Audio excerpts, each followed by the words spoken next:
கேள்வி பார்வையாளர் வணக்கம். இந்த நேர்காணலில் நாம் சந்திக்க இருக்கும் சிறப்பு விருந்தினர் அண்ணா திராவிட மக்கள் முன்னேற்ற கழக பொதுச் செயலாளர் வழக்கறிஞர் பசும்பொன் பாண்டியன் சார். வணக்கம்.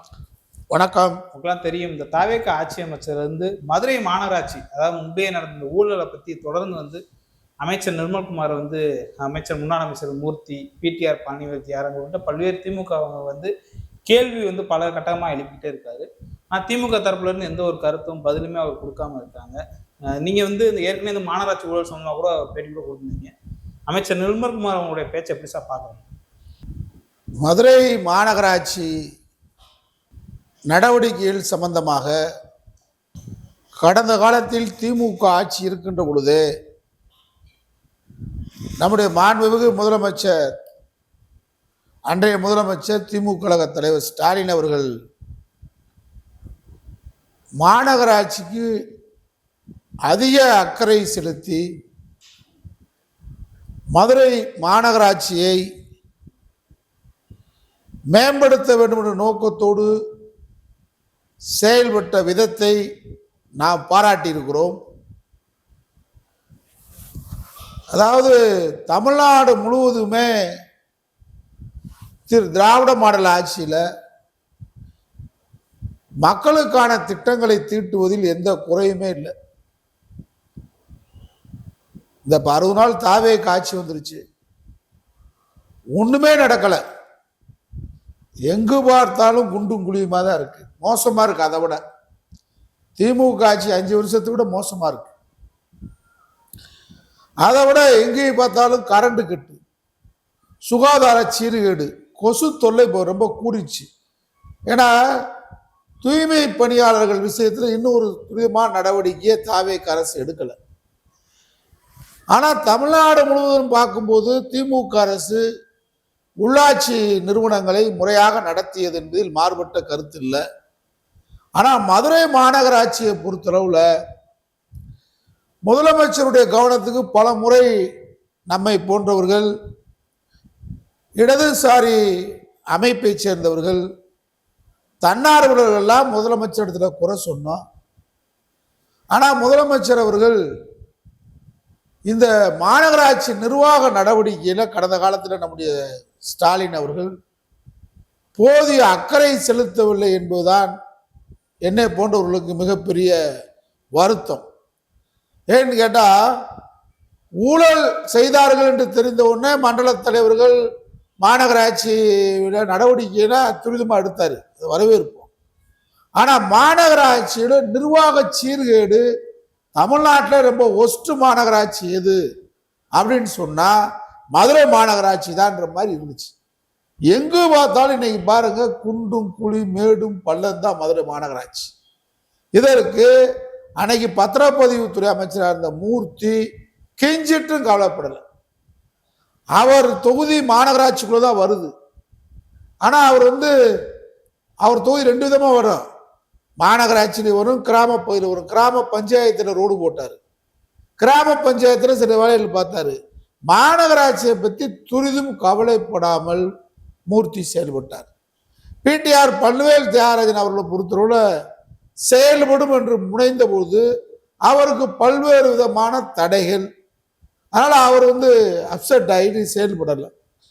தளபதியை பொறுத்தளவுல மாநகராட்சி விஷயத்தை கெடுக்கிற வேலையத்தை அவர் பார்த்தார். ஏன்னா கெட்ட பேர் வரட்டும், மாநகராட்சி மேயர் நம்ம சொல்லாத ஆளு, நம்ம மாவட்ட செயலாளர், மதுரை மாநகர மாவட்ட செயலாளர் இருந்தோம், நம்மளை கேட்காம நம்ம சொல்றால மேயரா போடலன்றதுக்காக அவர் 10 மாநகராட்சி கவுன்சிலர்களை கையில வச்சுக்கிட்டு இந்த மாநகராட்சி எவ்வளவு கெடுக்கணுமோ, எவ்வளவு சீரழிக்கணுமோ அந்த வேலையெல்லாம் அவர் பார்த்தார். நான் நடுநிலையோட பேசுறோம். திராவிட மாடல் ஆதரிக்கிறோம், திமுக ஆதரிக்கிறோம், ஸ்டாலின் அவர்களை ஆதரிக்கிறோம், என்றைக்கும் ஆதரிப்போம் சமூக நீதிக்காக, அது வேற. ஆனா அதுக்காக நடந்த உண்மைகளை சொல்லணும். நிர்மல்குமார் இந்த 60 நாளா மதுரைக்கு அமைச்சராகி தினசரி பத்திரிகையில பேட்டி கொடுக்குறாரு. என்ன பேட்டி கொடுக்குறாரு? மதுரையில ஊழல் மாநகராட்சின்றாரு. ஊழல் மாநகராட்சி மேயருடைய கணவர் மேல நடவடிக்கை எடுக்கப்பட்டு சிலைக்கு போனாரு. இன்னைக்கு சொல்லியிருக்கிறாரு, மதுரை மாநகராட்சி இருக்கக்கூடிய கவுன்சிலர் எல்லாம் அவங்க சொத்து கணக்கை மாநகராட்சி மன்றத்தில் வெளியிட தயாரா அப்படின்னு கேட்கிறாரு. பாருங்க, நேத்து ஆளு, நேத்து பெய்த மழையில் இன்று முளைத்த காளான் நிர்மல்குமார். திமுக எவ்வளவு பெரிய ஒரு எவரெஸ்ட் சிகரம், எவ்வளவு பெரிய கட்சி. சென்னை மாநகராட்சியில் மஸ்ட்ரோல் ஊழல் சொன்ன அன்னைக்கு மைனர் மோசஸ் திமுக மேயரா இருந்தார். தலைவர் கலைஞர் அவர்கள் அன்றைக்கு முதலமைச்சர். மஸ்ட்ரோல் ஊழல் சுட்டிக்காட்டப்பட்டவுடன் சென்னை மாநகராட்சியை கலைஞர் அவர்கள் கலைத்தார். நாங்களாம் சொன்னோம், கலைஞரை வழியில் வந்த முத்துவேல் கருணாநிதி ஸ்டாலின் அவர்கள் மதுரை மாநகராட்சியை கலைச்சிருங்கன்னு சொன்னோம். இன்னைக்கு மாநகராட்சினால அவ பெயர் 64 பேர் மதுரையில் திமுக 100 வார்டில் 64 பேர் இன்னைக்கு மதுரை மாநகராட்சியில் திமுக கவுன்சிலர். ஆனா மேயர் யாரு? 2 பேரும் 4 பேரும் இருக்கக்கூடிய மார்க்சிஸ்ட் கம்யூனிஸ்ட் கட்சி மேயர். ஏன் தேர்தல் ஆணையத்தில் தமிழ்நாடு உள்ளாட்சி தேர்தலில் சொல்லி, தமிழ்நாடு தேர்தல் ஆணையத்தில் சொல்லி மாநகராட்சிக்கு மேயர் தேர்தல் நடத்துவதற்கு திமுக ஏன் தயாரா இல்லை? செஞ்சு ஆட்சி கோட்டை முதலமைச்சர் பதவி தான் முக்கியமா நமக்கு. அதை விட இதுவும் உள்ளாட்சி நிறுவனங்கள் நமக்கு வாய்ப்பு மெஜாரிட்டி இருந்து மாநகராட்சியில் மேயரா இல்லாமல் இருக்கும். கம்யூனிஸ்ட் கட்சி துணை மேயரா கொடுத்தோம் நாகராஜனுக்கு. இன்னைக்கு அவர் தான் இங்க பொறுப்பு மேயரா இருக்காரு. திமுகவோட உறவு முடிஞ்சு போச்சு. அவங்க தேமுதிக தாவேகாவை ஆதரிக்க போயிட்டாங்க. அப்புறம் எதுக்கு இங்க மாநகராட்சியில் கம்யூனிஸ்ட் கட்சி நான் என்ன கேட்குறேன்னு கேட்டா, மாநகராட்சி நிர்வாகத்தை மைனாரிட்டி கவுன்சில் வச்சு உங்களால் நிர்வாகத்தை நடத்த முடியல. இப்பயும் ஊழல் மாநகராட்சியாக தான் இருக்கு. இப்பயும் மாநகராட்சியில் வேலை நடக்கல, தூய்மை பணி வேலை நடக்கல. தனியாற்றில் தான் தூய்மை பணியை கொடுத்துருக்கீங்க. தூய்மை பணியாளர்களுக்கான பழைய ஓய்வு பெற்றவர்களுக்கு சலுகை இன்னும் அவங்களுக்கு போய் சேரல. தூய்மை பணியாளர்களுடைய கோரிக்கைகள் எதுவும் நிறைவேற்றப்படல. மாநகராட்சி தூய்மை பணியாளர்களுக்காக போராடுகிற கம்யூனிஸ்ட் கட்சி இப்ப மேயர் பதவி உங்க கையில தான் இருக்கு. 4-5 மாசமா என்ன செஞ்சிருக்கீங்க? தூய்மை பணியாளர் பிரச்சனையை தீர்த்து வச்சிருக்கீங்களா? சாலைகள் போக்குவரத்தை சரி பண்ணிட்டீங்களா? மேம்படுத்திட்டீங்களா? கழிவு நீரோட கலந்த சாக்கடை நீரோட கலந்த குடித நீர் தான் வருது. இன்னும் பல்வேறு பிரச்சனைகள் மதுரையில் இருக்கு. இப்போ வைகை ஆற்றிலே தண்ணி இல்லை. எதிர்காலத்தில் இன்னொரு இப்படியே நிலைமை நீடித்தால், கோடை வெப்பம் தொடர்ந்து நீடித்தால் இங்க குடித நீருக்கே பிரச்சனை ஏற்படக்கூடிய சூழல் இருக்கு. அதனால திமுகவை பொறுத்தளவுல நிர்மல்குமார் மந்திரிகளை குறை சொல்றார். நமக்கு ஆத்திரம் வருது. ஆனா மந்திரி ஏன் பதில் சொல்ல மாட்டேங்க நிர்மல்குமாருக்கு? ஈடிஆர் பல்வேல் தியாகராஜனை பொதுலாம் ஒதுங்கிட்டேன்ட்டாரு, ஓய்வு பெறேன்ட்டாரு. மூர்த்தி தானே அங்க பொறுப்பு அமைச்சராக இருந்தார் முழுமையா. ஏன் பதில் சொல்ல முடியாத? நிர்மல்குமாருக்கு பதில் சொல்றதுக்கு துப்பு இல்லையா? மூர்த்தியும் அவருடைய ஊழல் நடவடிக்கை, அவருடைய பத்திரப்பதிவுத்துறை ஊழல் நடவடிக்கை, வணிக வரித்துறை ஊழல் நடவடிக்கை, இதெல்லாம் அவர் லாபி பேசிட்டு இருக்காரு. சமரசம் பேசுறாரு. நான் இவ்வளவு பணம் கொடுத்துட்றேன், என்னை ஆளை விட்டுருங்க. அதான் நடந்துகிட்டு இருக்கு. என்ன தாவேக அரசு எதிர்த்து யாராவது மதுரையில முன்னாள் அமைச்சர்கள் பேசாததுக்கு காரணம் என்ன? இப்ப சட்டமன்ற உறுப்பினராக இருக்காரு மணிமாறன், திருமங்கலத்துல மாவட்ட செயலாளர் இருக்காரு. அவருடைய தொகுதியும் அவருடைய மாவட்டமும் மதுரை மாநகராட்சியில் வருது. ஏன் இதுக்கு பேச வேண்டியதான? பதில் சொல்ல. நிர்மல்குமார் யார்? அவங்க 60 நாளா வந்து மாநகராட்சியை ஒழுங்குபடுத்திருக்காங்களா? தொடர்ந்து திமுக குறை சொல்லிட்டு தான் இருக்காங்க. அவங்க என்ன மேம்படுத்திருக்கிறாங்க? 64 கவுன்சிலரை வச்சுக்கிட்டு 4-5 கவுன்சிலர் இருக்கிற கம்யூனிஸ்ட் கட்சிக்கு மேயர் பதவி கொடுத்துட்டு ஏன் தேர்தல் நடத்த திமுக ஒரு மேயரை தேர்ந்தெடுக்க முடியலையா? இவ்வளவு மெஜாரிட்டி வச்சிருக்கிறார். ஒரு மண்டல தலைவர்களை தேர்ந்தெடுக்க முடியலையா? தாவேகா என்கின்ற ஒரு ஊழல் கட்சியா இருக்கு. இன்னைக்கு லஞ்ச லாவணியத்துக்கு வித்திடுற கட்சியா தாவேகா திகழுது நாடு முழுவதும். அந்த கட்சியை சேர்ந்த ஒரு அமைச்சர் திமுகவை குறை சொல்லுகிறார், கணக்கு கொடுங்கன்னு கேட்கிறார், கவுன்சில் சொத்து கணக்கு கேட்கிறாரு, முன்னாள் அமைச்சருடைய துறையை குறை சொல்றாரு, திராவிட மாடல் ஆட்சியை குறை சொல்றாரு. அவருக்கு பதில் சொல்றதுக்கு மதுரையில் ஒரு சட்டமன்ற உறுப்பினர், திமுக சட்டமன்ற உறுப்பினர், மாவட்ட செயலாளர் மணிமாறன் பதில் சொல்ல முடியல. மாநகராட்சி முழுமையாக 100 வார்டில் 60-70 வார்டுக்கு மேல கையில் இருக்கக்கூடிய முன்னாள் சட்டமன்ற உறுப்பினர் தளபதி பேச மறுக்கிறாரு. மூர்த்தி வாயை திறக்க மறுக்கிறாரு. முன்னாள் மண்டல தலைவர்கள் மேயரா இருந்தவங்க பதிலே சொல்ல மாட்டேன்னு சொன்னா அப்ப ஊழல் நடைபெற்றது உண்மைன்னு ஒத்துக்கிறீங்களா? நிர்வாக சீர்கேடை ஒத்துக்கொள்கிறீர்களா?